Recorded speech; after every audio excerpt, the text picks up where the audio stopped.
Só antes de terminar, só para não esquecer, eu quero dar um puxão de orelha muito grande para você que está assistindo e quer pegar uma vaga numa agência, numa empresa, mostra isso pro cara, tá? Essas empresas que pedem um currículo mirabolante, pedem pro cara ser formado para contratar, velho, vocês estão fora, tá? Você que pede num currículo de programador que o cara tem que ser formado numa universidade, você tá fora da realidade. Você não conhece o ensino no Brasil. É revoltante, cara. O responsivo de 2020 é o marketing digital. O que a LGPD traz pra gente é uma conscientização de fazer com que o usuário realmente tenha ciência disso.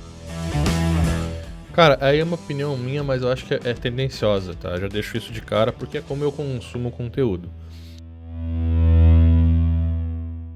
Olá, mundo! Seja muito bem-vindo ao Papo Web, o seu podcast sobre desenvolvimento, programação e marketing digital. Eu sou o Cauê. Eu sou o Gustavo. Robson aqui. E no podcast de hoje a gente vai trocar uma ideia bem legal sobre o que a gente espera do mercado em 2020. E não se esquece que se você estiver acompanhando o nosso podcast aí através dos canais digitais, não se esquece de curtir e comentar nesse episódio.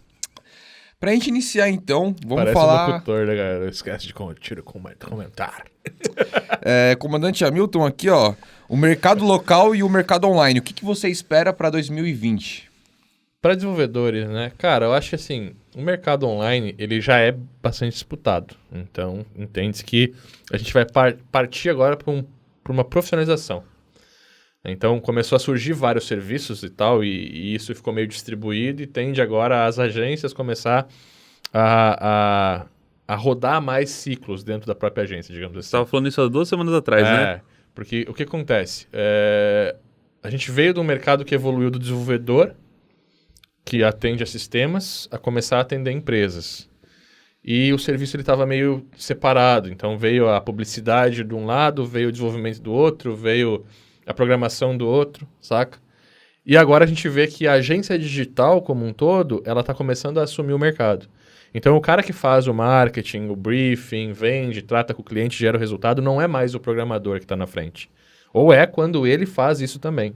Então, a agência digital está começando a entrar onde a gente estava como desenvolvedor e o desenvolvedor está vindo para prestar esse serviço. Está meio que mudando isso no digital. E, consequentemente, no físico vai acontecer isso também.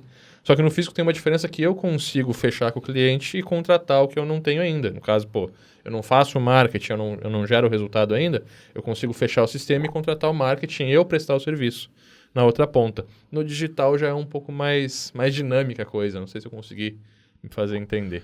Isso sem contar que você ainda consegue contar com os grupos que a gente tem, por exemplo, onde a determinada necessidade sua falha, você consegue contar com um parceiro ali dentro, um amigo, que você acaba até mesmo fechando uma parceria ali dentro e, sei lá, o marketing não é minha especialidade, copy não é minha especialidade, anúncio não é minha especialidade, você conta com a galera ali dentro para suprir isso daí. Isso é o legal do digital, né? Como a gente tá vendo que, os profissionais, eles estão já cumprindo com esse dever de botar todas as dependências do projeto dentro do projeto, e aí quando a gente fala de dependência, o que mudou?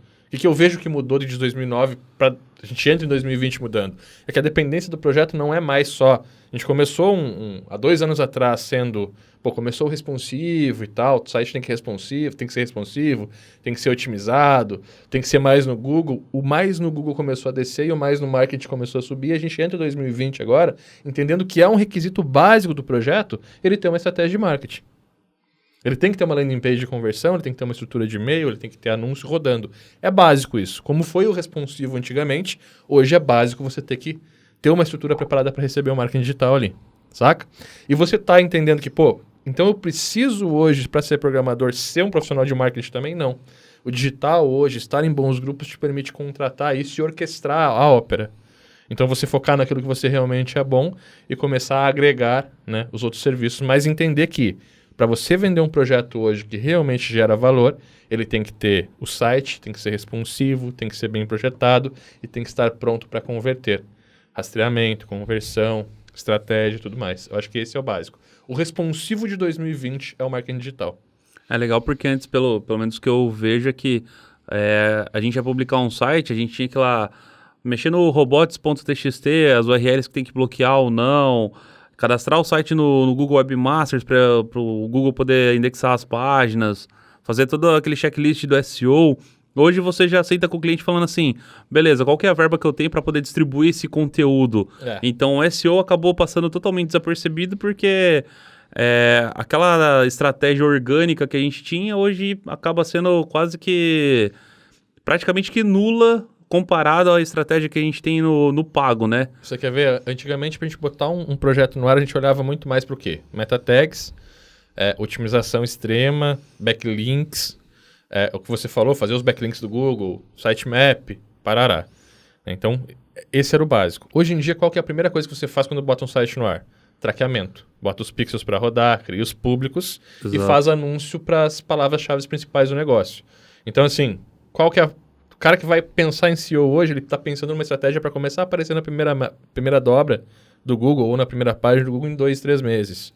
O cara que já entra com uma estratégia certa hoje aplicando marketing, se ele botar o projeto para rodar amanhã, vai ter 24 horas para provar o anúncio, depois da manhã ele está na primeira página. Então, isso mudou. Tá tudo muito mais rápido. O consumo está muito mais rápido. As pessoas não sentam mais para consumir horas de conteúdo e tal.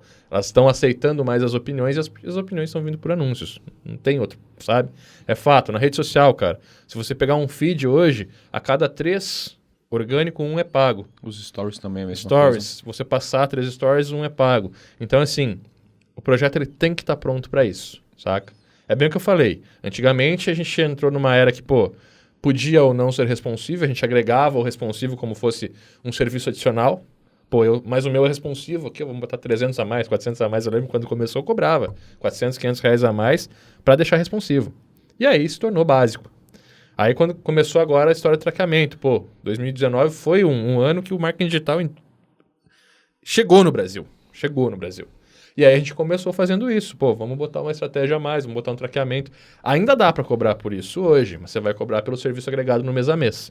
Então a gente tende a evoluir bastante para a agência digital, tendo como frente o resultado, trabalhando com contratos mensais, formando carteira, que a gente vem falando isso há um ano já, forma a tua carteira e tal. E a gente vem falando também há um ano, se prepara para o marketing. Eu acho que em 2020, muitos negócios vão deixar de ser feitos, muitos desenvolvedores vão deixar de vender projetos por não ter a camada de marketing sendo ofertada como principal ativo daquele projeto. E só lembrando também pra galera que tá escutando a gente que é o que a gente espera que aconteça no mercado em 2020, não necessariamente algo que vai acontecer. Não é que a gente espera, é o que a gente está prevendo. Prevendo não, mas o que a gente está enxergando ali no mercado, né? Que a gente está olhando ali. É, nossa opinião, né? Nossa opinião sobre o que vai acontecer no mercado. Obviamente, coisas podem ser mudadas, podem acontecer vários outros fatores, mas do que a gente viu que está acontecendo e o que a gente acha que vai acontecer. Inclusive, a gente vai trocar uma ideia depois sobre essa parte de consumo também nas redes sociais. Mas antes disso, a gente vai falar sobre... Agora sobre tecnologia. A gente já viu que a parte de marketing é essencial e ela que talvez seja a bola do momento. Mas sobre tecnologia para 2020, o que você espera? O que você acha que vai mudar? O que você acha que permanece nesse cenário aí? Principalmente da web, né, no nosso caso. Eu acho que assim, não tem como a gente opinar para os outros lados, até porque não é um mercado que a gente conhece a fundo e não é um mercado que existe a fundo ainda no Brasil, né? Então é a mesma coisa assim, você vai para uma bolsa de investimento. Você não tem como prever o que vai acontecer no futuro se você não tiver um bom histórico do que vem acontecendo no passado. Então, fundos novos, novas empresas na bolsa, às vezes você tem que entrar com o pé, né? Entra retraído. É o que acontece também no nosso mercado. Tecnologia nova, que bombou agora em 2019, mas que não estabilizou o mercado ainda. Entra com o pé atrás, não estou dizendo para não ir. Pode ser que você entre e seja uma puta aposta, pode ser que não, né? O aplicativo no Brasil é isso. Pode ser uma puta aposta, pode ser que não vire, né, em muito, já que os projetos de aplicativo são projetos muito grandes. E a maioria do nosso país é composto por pequenas e médias empresas. Isso você pode ver em qualquer lugar. São dados, são fatos. Se você escutar o presidente, não é o presidente, é o Guedes vai falar, o nosso país é composto por pequenas e médias empresas. É o que gira o nosso mercado. E é a quem você vai atender na maioria das vezes. 80% dos seus projetos vão ser pequenas e médias, onde você não vai aplicar um aplicativo. Você não vai vender um aplicativo para você vai vender no máximo um site. E por que eu digo no máximo? Porque pode ser que em 2019 o site deixe de ser considerado. Em 2020. Pode ser que a gente comece a considerar, começar a trabalhar com o cara com o Instagram, para ver como que o Instagram se comporta. Do Instagram a gente vai para o máximo uma landing page para capturar o e-mail e começa a fazer inbound. Então, quer dizer, pode ser que exista isso, pode ser que a evolução seja tão grande. O inbound dá uma explicação do que seria o inbound aí, só para... É conteúdo fechado. Eu não vou ter o site aberto para as pessoas visitarem, ter o meu blog e tal. Eu vou fazer um relacionamento com a pessoa vai entrar numa lista de e-mail, eu vou me comunicar através do e-mail. Vou mandar conteúdos fechados para ela e tal. Sabe? O que gera muito mais valor, a relação, ela tá começando a ser resgatada cada vez mais.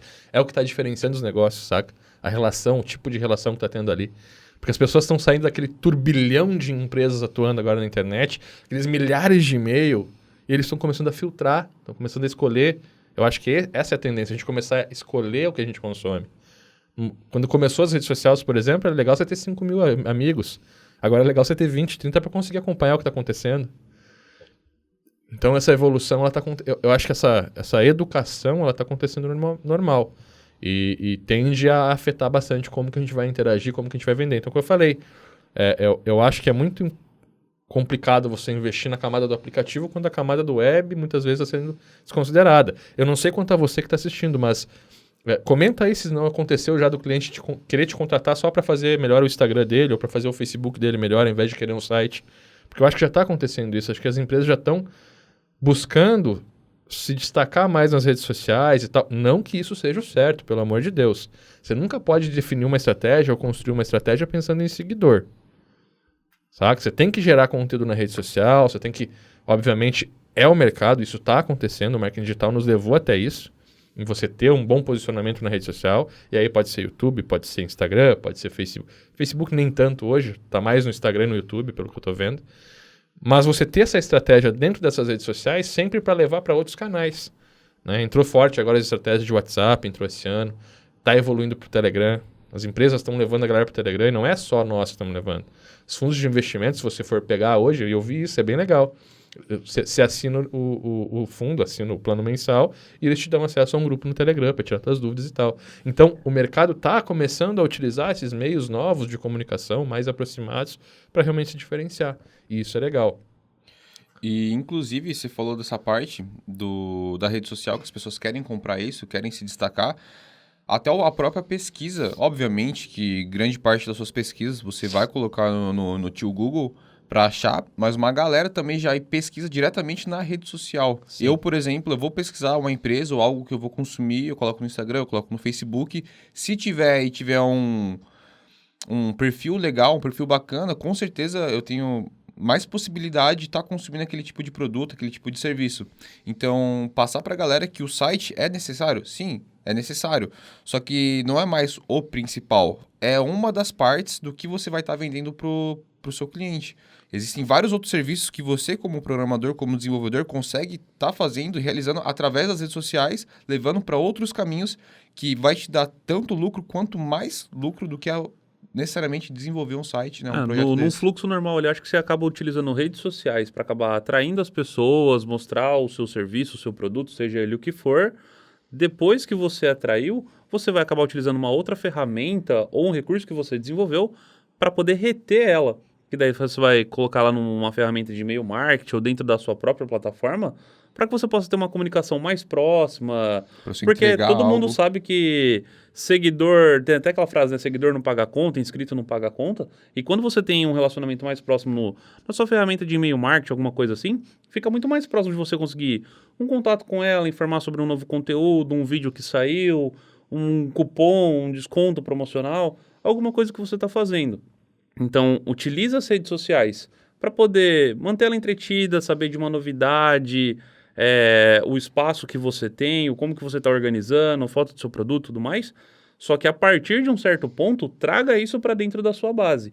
É importante a pessoa saber que o cliente tem que ser seu e não da uma plataforma digital, algo nesse sentido, né? Então, esse pelo menos seria o meu ponto de vista. Essa é a estratégia de geração de valor que eu sempre falo, é você construir um negócio do teu cliente junto com ele. No momento que você começa a fazer, por exemplo, social media, como a gente conheceu, o serviço de social media, que é só alimentar a rede social ou fazer promoção, mas não está preocupado em construção de audiência, isso não gera valor. Quando você está pensando no cliente, você tem que pensar, cara, como que está a audiência dele hoje, como que ela vai estar daqui 6 meses comigo atuando. E a audiência dele é quem sai das redes sociais, quem sai da navegação do site dele e se torna um contato ou um cliente. Então você tem que pensar que, eu marquei gol quando o cara, no mínimo, virou lead. E lead tô com o cara cadastrado numa ferramenta de e-mail marketing. E aí, assim, hoje em dia tem e-mail marketing, tem bot no Messenger, tem o Telegram, tem o WhatsApp, que você pode fazer lista de transmissão. Então, quanto mais você enganjar o cara e mais canais você tiver ali com ele, gerando valor, melhor é. E não é você com o seu cliente, é o seu cliente com o cliente dele, saca? É o que eu falei, é diferenciar a forma que a gente está se comunicando. Isso tem que acontecer, né? É muito e-mail hoje. Então tem que começar a perceber isso também. Não é só fazer o e-mail marketing. Hoje a construção de audiência ela tem que ser multicanal, né? E a comunicação tem que ser omni. Mais ou menos isso. Nem tanto que se parar só para fazer uma reflexão aqui, quem tá assistindo a gente, quem tá escutando a gente agora pelo YouTube, pensa assim, por quais canais hoje você segue a Up Inside? Tá no Facebook, tá no WhatsApp, tá no Telegram, tá pela Até plataforma. Mesmo esse podcast pode escutar no Deezer, Spotify, iTunes, YouTube. O próprio canal aqui, a gente tá hoje em pelo menos uns 3, 4, 5 canais diferentes aí. Então... E já vou trazer também esse assunto, ele tá em uns próximos tópicos, mas já trazendo isso. Como que você acha que vai ser em 2020 a parte da comunicação? Vamos abordar dois temas aqui. Primeiro tema, a parte da comunicação, a forma com que a gente vai passar o conteúdo e a forma com que as pessoas vão estar consumindo esse tipo de conteúdo. Como que você acha que vai acontecer agora em 2020?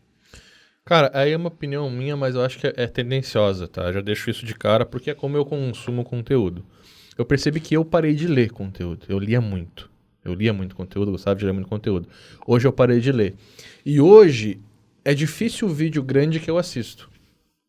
Eu tenho os vídeos que eu curto, obviamente, os podcasts e tal, que são mais, sabe? É que se ninguém assiste muito, você escuta ele, né? Que você escuta, mas parar pra assistir tá cada vez mais complicado. Por quê? Porque a gente também veio de uma era Netflix. O Netflix ele se tornou o nosso balizador. Padrão o balizador de consumo. Antes eram os filmes. E os filmes, eles balizavam a gente em consumo de 2 horas. Então, tudo abaixo de 2 horas era aceitável, né? Você conseguia consumir tranquilo porque você estava acostumado a sentar e ver um filme de 1h30, 1h20, 2. Hoje não, você está acostumado a ver uma série de 40 minutos. Mesmo que você assista mais... Mesmo que você assista mais, o teu balizador é 40 minutos. Então, 40 minutos é o consumo de uma série, é uma coisa que eu quero muito ver. Abaixo disso é o que eu vou ou não consumir. Então, às vezes um vídeo de 10 minutos é muito. Saca? E aí a gente tem também aquela coisa da aula, né? Uma aula antigamente era 40 minutos, agora é menos. Então, o nosso tempo, ele tá sendo... Não é que o tempo mudou, mas que a gente tá tendo a consumir mais rápido para poder consumir mais, porque tem muita informação chegando, tem muita coisa para fazer, né? Então, parece que o nosso tempo diminuiu. Desculpa, mas parece que o nosso tempo diminuiu. Mas não é, na verdade, a gente tem mais coisa para fazer hoje em dia, mais coisa para consumir, mais rede social, mais dispositivo, mais vídeo, mais conteúdo chegando e tal. E a gente tem que acompanhar, e para acompanhar... Mais janelinha pisca, mais notificação chega. E eu não sei vocês, né? Tanto você, Gustavo, você, Robson, quanto você que está escutando a gente, mas o meu consumo, por exemplo, você falou de um vídeo de 10 minutos é muito tempo. Cara, se um vídeo tiver 15 minutos, eu ver ali que ele tem 15 minutos, que é sobre um assunto específico... Provavelmente eu não vou assistir. Eu vou assistir se ele tiver uns 8, 7 minutos, 10 minutos no máximo se eu gostar muito do cara. Já do lado contrário, se for um vídeo que tenha mais de uma pessoa, que sejam assuntos maiores, como por exemplo podcast e tudo mais, e tenham, por exemplo, 20 minutos, eu já não assisto. Se ele tiver 40, eu tenho mais tendência em parar consumir aquele conteúdo. Porque os conteúdos, eles meio que estão tendo um padrão, né, de consumo, e as pessoas estão seguindo esses padrões, estão produzindo coisas para isso. Da mesma forma que alguns conteúdos ficam mais longos, mas você curte assistir aquilo, outros conteúdos ficam mais curtos e você tende a assistir aquilo também. São conteúdos densos, por exemplo. Tem muito conteúdo que eu não consigo consumir. Tem 20 minutos que eu não consigo consumir. Por incrível que pareça, cara, qual que é o balizador de conteúdo nosso? Eu assisti. Então, por exemplo, agora eu gravei o Código Aberto. Toda vez que tu me manda, eu consigo assistir. Eu quero assistir, eu assisto ele até o final. Porque eu acho da hora o formato e tal, como que tá entregando. Talvez, é o que eu falei, é tendencioso. O podcast Papo Web, gosto de assistir também e tal. E tem outras coisas que, eu assisto 7 minutos e eu não quero mais ver. Só pra galera entender, quando você produz um conteúdo, pra você assistir aquele conteúdo, é difícil. É meio estranho, é complicado. É chato assistir o próprio conteúdo. Meio que você já sabe tudo que você tá falando ali. Eu ainda assisto o meu próprio conteúdo, mas eu assisto com outro olhar, com outro aspecto. Eu assisto pra ver aonde eu errei, aonde eu posso melhorar, as palavras que eu fico repetindo e que eu tenho que abandonar os vícios. A galera até zoa, né? Como dias pra salvar, mas é um vício que é difícil abandonar aquilo ali, já tá entranhado já. Mas eu também tenho... É difícil porque, assim, se o assunto me prende, se é uma coisa que eu quero assistir, eu já não ligo tanto pra tempo. No entanto que eu consigo consumir vídeo de 8, 10, 12 minutos até que numa boa. No entanto que os episódios de Laravel Tips, PHP Tips, Código Aberto, Tem episódios que são maiores, eu assisto de boa. O código aberto é tudo 40 minutos. Então, dá pra assistir tranquilamente. Só que se é um assunto que não vai exigir a minha atenção, que é algo que, por exemplo, eu posso só ouvir, aí já não é algo que... Eu posso até começar ouvindo, mas é algo que a partir de 2, 3 minutos eu já paro de prestar atenção. Já é algo que eu posso fechar a janela e fazer outra coisa que não vai fazer diferença na minha vida. Então, realmente é algo que vai mudar bastante isso daí. E a gente mudou também bastante, porque agora a gente tá com conteúdo mais... A galera entendeu que o conteúdo, ele não adianta só ser conteúdo, não adianta só ser publicar. Porque a gente começou um ano naquela vibe de vamos publicar 7 por semana. E a gente viu que 7 por semana não gera valor, porque você começa a publicar qualquer coisa. E a gente termina o ano entendendo que o conteúdo ele tem que ser muito bom. Então aquela coisa, 7 formas de fazer não sei o que. 3 dicas pra não sei o que lá. Que era os cara, conteúdos aqueles coisinha...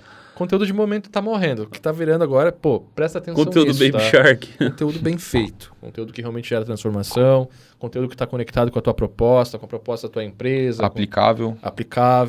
Então são conteúdos que realmente vão fazer diferença na outra ponta e é a tendência do mercado. O que a gente tá trazendo faz tempo já é o que a galera começa a trazer. Na verdade, isso daí já não é mais conteúdo, cara. Isso daí se torna entretenimento, né, mano? É uma coisa que você passa o tempo ali. É como a gente já teve conteúdo assim, que eu vinha e falava das coisas. Isso é entretenimento, falar, vamos falar de código, não sei o quê, vamos falar de... Quer ver? Existe uma grande diferença entre eu falar o que você precisa para ter um bom código, vou te falar de código limpo, em eu pegar, abrir a minha ideia e te mostrar como programar código limpo. Existe uma diferença total. Em programar do jeito certo e a gente falar. E a gente tem conteúdos aqui no canal, os dois, você pode ver isso, tá? Quando eu comecei lá no metade do ano, eu comecei falando sobre boas práticas, falando sobre isso no Fala Dev. Então eu abri o vídeo com o meu rosto e falava sobre. Aí veio o PHP Tips, onde eu comecei a mostrar como fazer na prática. Qual que gera mais diferença, tá ligado? Eu te falar sobre, mostrando como aplicar, ou eu simplesmente te falar. Então isso muda bastante. E eu acho que esses conteúdos geram muito mais valor hoje. Entretenimento, clickbait, né? Vai continuar tendo. Vai continuar tendo, mas Uma coisa também, só adicionando informações aqui. Existe um estudo, não lembro agora o lugar, não me perguntem, porque eu não lembro, eu li, mas eu não lembro a fonte. Mas o consumo, hoje em dia, por exemplo, de stories, ele está muito ligado ao vídeo e ao áudio que você tá escutando e assistindo ali. O consumo do texto já não existe mais. Por exemplo, stories, que são fotos, coisas estáticas e com texto, tendem a ser passadas muito mais do que um vídeo. E se a pessoa assistir o vídeo, o stories no caso, assiste 3, a tendência é que o restante dos stories, ela continua assistindo. Então, por exemplo, a vinda também do TikTok é um marco importante para mostrar que o vídeo ele está entrando muito forte em todos os tipos de redes sociais e canais que você vai estar fazendo. Texto ainda assim é forte, tem uma galera que lê, isso sempre vai existir, o texto das formas escritas, sempre existiu, então a galera vai continuar consumindo esse tipo de conteúdo, mas o vídeo ele é muito mais fácil de estar consumindo e é um caminho que, se você não seguir, se você não prestar atenção nele, você vai acabar ficando para trás aí, acredito eu, em 2020, que vai vir com muita força. Pra mim já é uma coisa que muda, todos os stories eu já uso no mudo, eu já não escuto os áudios dos stories. Depende, é um tipo de consumo. Pra mim já... A menos que tenha aquele ligue o som, alguma coisa que seja algo específico, eu já uso no mudo. Já é uma particularidade. Eu sou diferente. Se começar a ver stories escritas, eu passo pro próximo. Eu gosto de ver, falou, rapidinho e tal. Mas provavelmente um vídeo ele deve te entreter mais, você deve assistir mais ele. Ou quando é assim, por exemplo, o Rob faz o café com resposta, sei lá, o que você faz lá, que daí ele tá respondendo, aí eu preciso prestar atenção na resposta dele, aí obviamente tem áudio. Mas quando é o dia a dia, alguma coisa assim... Mas aí é legal por quê? Porque tem alguma coisa no vídeo que chama a tua atenção. Isso é legal a gente saber. Então, sempre que tem atenção, prende. Mas só pra gente finalizar o conteúdo, porque a gente tá falando de consumo de conteúdo agora. Estamos muito longe pra caramba. Vamos conectar essa parada toda. Por que a gente tá falando de consumo de conteúdo? Porque é o tipo de conteúdo que você tem que criar. Então, quando você vai fazer uma estratégia de marketing hoje pro teu cliente, você tem que saber qual que é o tipo de conteúdo que a plateia consome. Que a plateia não, que a audiência consome. É o que a gente falou, Gustavo deu uma ideia de como ele consome. Cada um de nós aqui dentro da mesma equipe consome de um jeito. Então isso é muito importante. Quando você vai fechar uma estratégia, quando você vai entregar, você tem que saber qual tipo de conteúdo. Por quê? Como eu falei, a gente veio de uma época que a gente aprendeu que tem que gerar muito conteúdo e a gente está evoluindo agora para uma amadurecimento, seleção, né? Amadurecimento, sabendo que a gente tem que gerar bons conteúdos. E esses bons conteúdos, eles não adiantam só ser gerados. Eles têm que chegar até o público-alvo e o público-alvo tem que querer consumir esse tipo de conteúdo. Então, pode ser escrito, tá? Tem muita gente que ama ler. Como eu falei, se eu pegar um livro físico, eu gosto de ler. Na tela, eu não gosto de ler nada. Então, são preferências. Não faça um anúncio para mim escrito que não vai dar certo. Já um vídeo vai rolar, saca? Então, é isso que a gente tem que entender. Pô, o marketing está muito ligado e quem faz o marketing andar, quem faz ele ter resultado de fato, é o conteúdo. É isso, né? Com certeza, querendo ou não, o conteúdo ele vai ser sua frente no digital. Você vai precisar gerar conteúdo, independente da empresa que você vai trabalhar. Se você não gerar, a empresa vai ter que gerar conteúdo. Então, você trabalhar com isso, você vai estar trabalhando com toda a frente da empresa e todo o mercado. É igual a fachada da sua empresa. A rua que as pessoas passam aí na sua empresa, na sua loja física, na sua empresa física, a rua que as pessoas passam é a internet. Então, eles vão estar consumindo conteúdo e vão estar vendo isso. Se você saber trabalhar com isso, você vai ter uma fachada boa e provavelmente os seus resultados vão ser maiores. E entrando na próxima pergunta, vamos mudar um pouquinho aqui o nosso tema. Vamos falar um pouquinho sobre LGPD, Lei Geral de Proteção de Dados, não necessariamente sobre LGPD, mas eu queria saber de vocês como que vai funcionar essa parte de proteção de dados, visto que os nossos dados eles sempre ficaram expostos às pessoas para eles poderem utilizar e da forma que quiserem. Enfim, agora a gente está entrando, estou vendo um movimento muito forte na internet. 2020 tá querendo pesado o assunto. Querendo proteger esses dados, tomar mais cuidados com o que a gente está usando. Enfim, a gente tem consumo de dado e a gente pega dados de vários lugares, relógios, celulares, computadores, enfim, carros. Como que vocês acham que vai funcionar esse mercado com essas leis de proteção de dados e a própria proteção de dados, enfim, sem ser lei? O que eu vejo assim, o que o desenvolvedor teria que se preocupar no momento é com as informações que ele está resgatando do usuário, do cliente dele, de quem está acessando a página dele ali, e o que ele está fazendo com essas informações.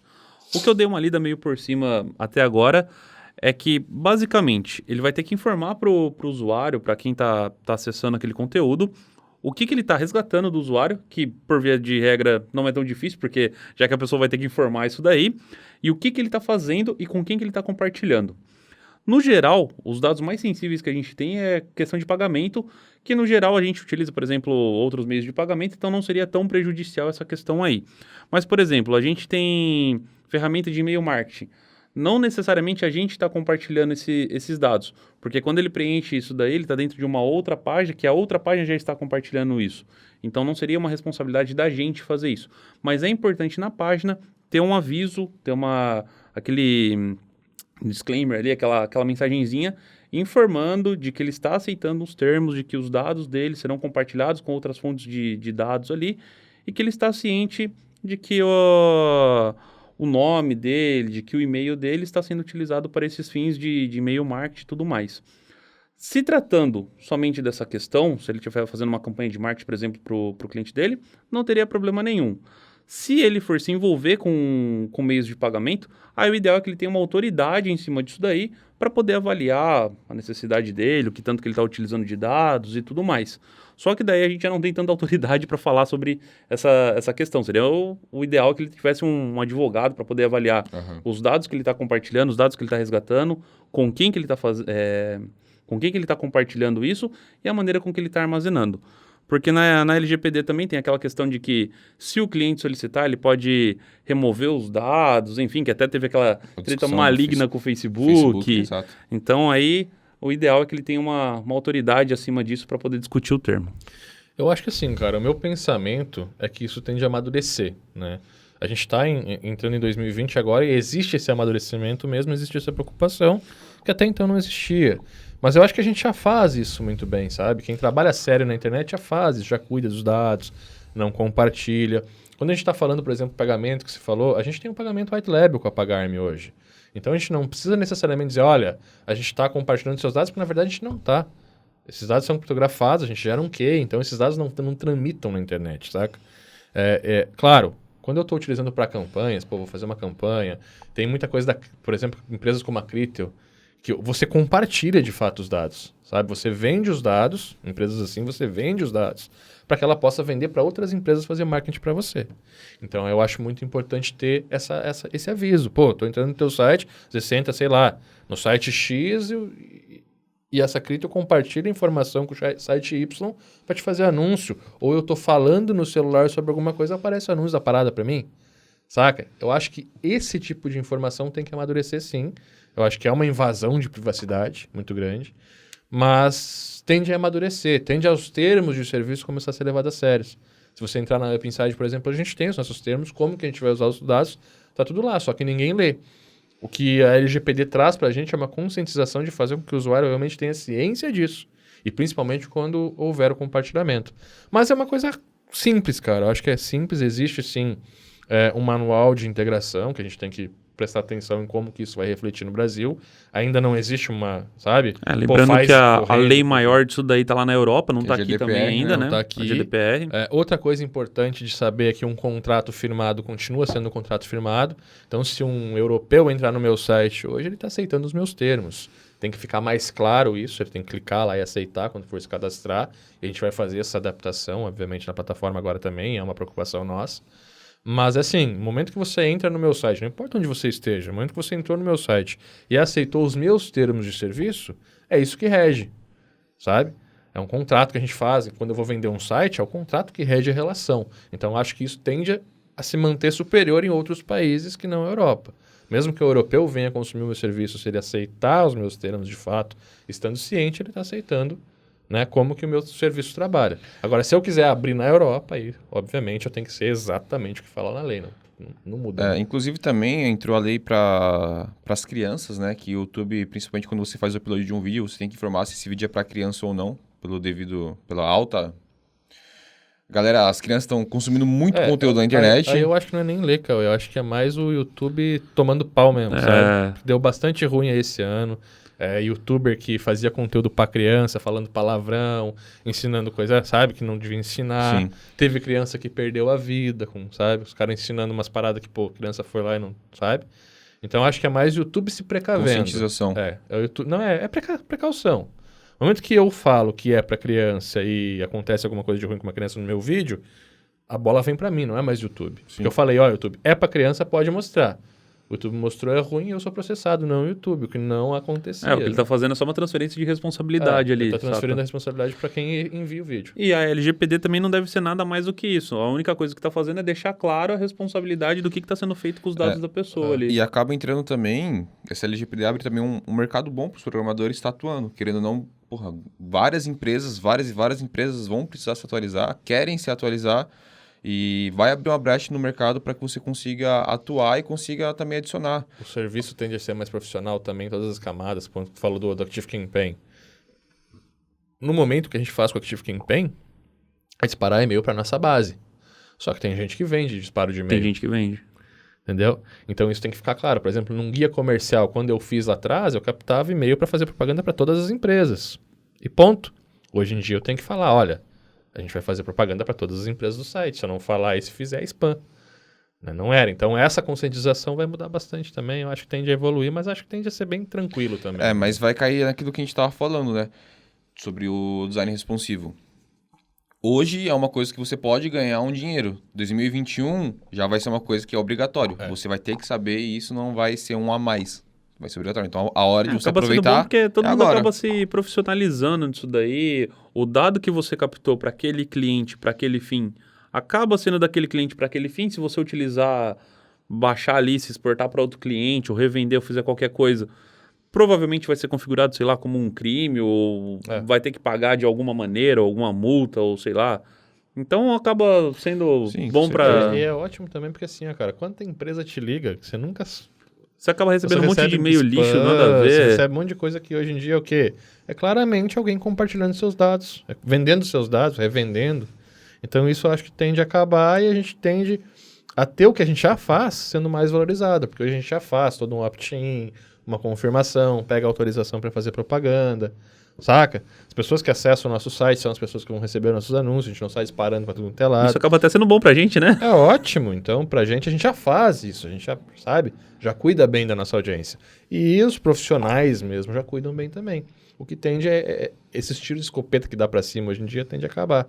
O Facebook talvez tenha que mudar a forma com que ele libera os anúncios, porque hoje você pode chegar lá e simplesmente fazer anúncio pro mundo. Talvez você não possa mais, saca? Então tem tudo isso aí. Mudando agora um pouquinho de assunto, cara, vamos falar um pouco sobre as contratações das empresas. Eu vi que o home office ele tá aumentando muito, né? Tá. A galera que... Aí, assim, eu quero, só antes de terminar, só pra não esquecer, eu quero dar um puxão de orelha muito grande pra você que tá assistindo e quer pegar uma vaga numa agência, numa empresa, mostra isso pro cara, tá? Essas empresas que pedem um currículo mirabolante, pedem pro cara ser formado pra contratar, velho, vocês estão fora, tá? Você que pede num currículo de programador que o cara tem que ser formado numa universidade, você tá fora da realidade. Você não conhece o ensino no Brasil. É revoltante, cara. Eu Pede vi um vídeo, estagiário cara, com experiência. Eu vi umas vagas ontem, porque eu sempre tô atrás de vaga pra olhar como é que tá o mercado. Eu gosto de ver como é que tá o mercado, afinal a gente trabalha pra preparar o nosso aluno pra estar no mercado. E ainda tem empresa em 2020 pedindo pro cara ser formado no Brasil, velho. Sabe? Não faz sentido nenhum. A universidade no Brasil não ensina o cara a programar, não ensina o cara a desenvolver, não prepara o cara para o mercado. Você tá contratando uma pessoa sem... Sabe? Se o cara só fizer a faculdade e entrar na tua empresa, ele não vai fazer nada. Ele não consegue, ele não tem capacidade de desenvolver um sistema com o que ele aprende na faculdade. Então vamos botar a mão na consciência, vamos parar de deixar a coisa com o RH e vamos largar pra TI, sabe? Pô, o que vocês estão precisando aí? Pô, estamos precisando de um programador PHP, beleza. Pede pro cara te apresentar um projeto, faz um desafio no Git. Mas vamos parar de pedir faculdade, vamos parar de pedir 250 tecnologias que o cara nem vai usar. Vamos começar a contratar consciente, eu acho que, sabe? Já estamos na hora. Se as universidades não fazem isso acontecer por elas mesmas, vamos forçar nós agências, nós empresas que dependemos da TI, a gente pode fazer esse movimento. Dizer, ó, a gente precisa de profissional assim, manda ele para nós, porque a gente consegue fazer com que as universidades enxerguem, mudem a forma que elas ensinam também, façam um currículo decente para formar um desenvolvedor de sistemas, né? Os currículos estão... Cara, pelo amor de Deus, o cara aprende... Sei lá, no primeiro trimestre ele aprende NET, depois ele aprende Java, depois ele aprende desenvolvimento Android, tudo desconectado. Pelo amor de Deus, pelo menos um sistema na formação, cara. Tá dado meu puxão de orelha. Dado o puxão de orelha e respondida a pergunta. O que eu adicionaria mais aqui, cara, é que o home office ele tá crescendo muito no Brasil, trabalhar, sendo como freela, trabalhando como realmente para uma empresa em home office, e que também a necessidade da pessoa saber mais conhecimentos fora aquilo que ela faz. Por exemplo, o cara é programador, mas ele saber um pouco de estratégia digital, saber sobre marketing, vai fazer com que ele tenha um relacionamento melhor, que ele consiga fazer mais coisas e consiga também resolver problemas futuros que possam acontecer numa próxima etapa do projeto. Queria que você comentasse um pouco com a gente sobre isso. Eu acho assim, o home office ele tende a crescer muito, até porque assim, é mais barato para a empresa e... Os PJs também, né, como um PJ todo. e tal, prestador de serviço, né? É mais barato para a empresa contratar assim e, do outro lado, o cara que é contratado assim também ganha mais, porque no momento que eu sou uma pessoa home office, eu posso trabalhar para você em PJ, eu posso trabalhar para 2, 3 empresas. E eu vou suprir e vou conseguir dar conta, com certeza, porque o nosso job não é batendo em cima todo o tempo, sabe? Então, eu acho que tende a crescer bastante o mercado de home. E não é nem o home, é a contratação mesmo. Pô, eu tô aqui, eu atendo 10 empresas e tal. Tende a parar de ser aquela parada de só projeto. Pega o projeto, entrega o projeto, pega o projeto, entrega o projeto. Eu acho que isso tende a evoluir pro contrato, pra carteira, pro PJ, sabe? Por aí.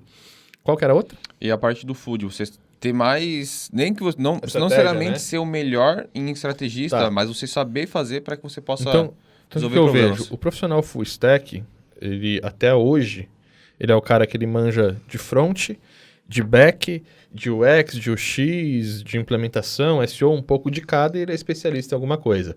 Nesse pouco de cada tem que entrar o marketing, cara. Você tem que estar pronto para pelo menos elaborar a estratégia, saca? Nem que, tipo, eu não sou especialista em marketing, mas eu sei de onde vem, para onde vai os dados. Saber o mínimo para pelo menos delegar. Poder pelo menos delegar ou conseguir implementar um pedido. Às vezes uma empresa vai te contratar, olha, a gente está fazendo aqui um funil de vendas e a gente precisa que você implemente esse funil para gente. Se você não souber o que é um funil de vendas, da onde vem o dado, para onde vai, o que precisa rastrear naquele caminho, pô, o que é um double opt-in, um single opt-in, qual que é o e-mail de confirmação, se eu clicar no e-mail vai para onde, o que eu tenho que rastrear aqui, tem que carregar um lead, que pixel é? Para que serve esse pixel? É para anunciar ou para fazer remarketing, ou para fazer marketing? Se você não souber esse básico, você não tem condições de implementar esse projeto. E aí você se torna descartável naquele projeto que precisa de marketing. E adivinha, em 2020, cara, vai ser raro um projeto que não vai ter o marketing como carro-chefe. A gente vai começar a ver o conteúdo sendo distribuído para construir a audiência e a ferramenta sendo utilizada para distribuir o marketing, para fazer a coisa acontecer, sabe? Para entregar esse conteúdo. As engrenagenzinhas se Se consolidando, se encaixando para rodar. Saca? Vai acontecer realmente a evolução. Porque é isso, cara. Você pega os foda. Quem são os foda hoje no mercado? São os que já entenderam isso, que estão utilizando a tecnologia para rodar uma estrutura que serve para entregar um conteúdo, que serve para gerar uma audiência, que serve para converter em vendas. Do amadurecimento, né? Do próprio consumo na internet, cara. Já resolve tudo isso. Tipo, entrou muita gente... Deixa eu te contar um segredo. Eu nunca vou anunciar para você um curso relacionado a marketing digital simplesmente por você ter 28 ou 30 anos e ser homem e gostar de marketing hoje em dia. Antigamente a gente fazia isso. Hoje em dia o que eu vou fazer? Eu vou fazer um vídeo como esse sobre marketing digital, falando o que eu penso, com os gatilhos certos, fazendo com que você me conheça através desse vídeo, desse conteúdo. E eu vou anunciar esse vídeo para aberto, para as pessoas que não me conhecem ver esse vídeo. E para as pessoas que viram esse vídeo, eu vou anunciar o meu produto.